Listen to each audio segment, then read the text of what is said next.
Pinag-aaralan naman ng ating pamahalaan na gawing mandatory o sapilitan ang pagpapauwi sa mga Pilipino na nasa Lebanon. Ito'y sa gitna ho ng lumalalang bakbakan na naman ng grupong Hezbollah at Israeli forces. Yan ang pampagising na balita ni Rainiel Pawid.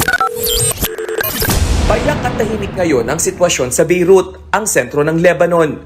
Sa video update ng isang OFW at content creator, makikita ang anyay kalmadong lagay ng syudad. Malayo po kami sa kaguluhan doon po sa south. Wala po kalmado. Salamat sa Diyos.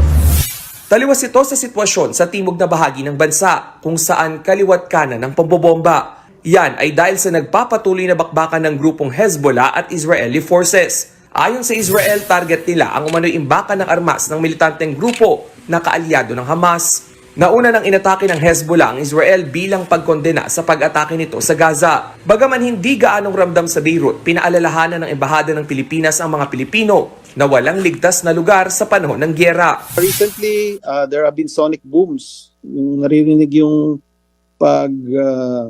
pag-fly ng mga Israeli jets. Talagang sinasadya nila na pag they go low in the city, may sonic boom, nababasag yung mga glasses ng windows.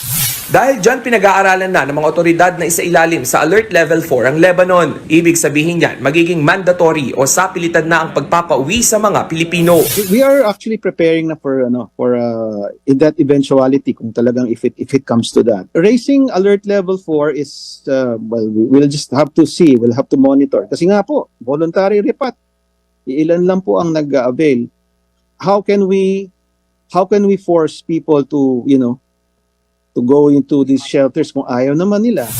Sa 11,000 Pilipino sa Lebanon, mahigit 700 lang ang humiling ng repatriation. Sa ngayon, 45 sa nag-request na makauwi ng Pilipinas ang may hinihintay pang dokumento sa immigration. 15 naman ang hindi makaalis dahil may kaso sa korte at 300 ang umatras na umuwi. Para sa mga Pilipinong gustong magpa-repatriate, maaaring personal na pumunta sa Philippine Embassy sa Beirut o tumawag sa kanilang assistance hotlines. Nagbabalita mula sa Frontline, Rainiel Pawid, News 5.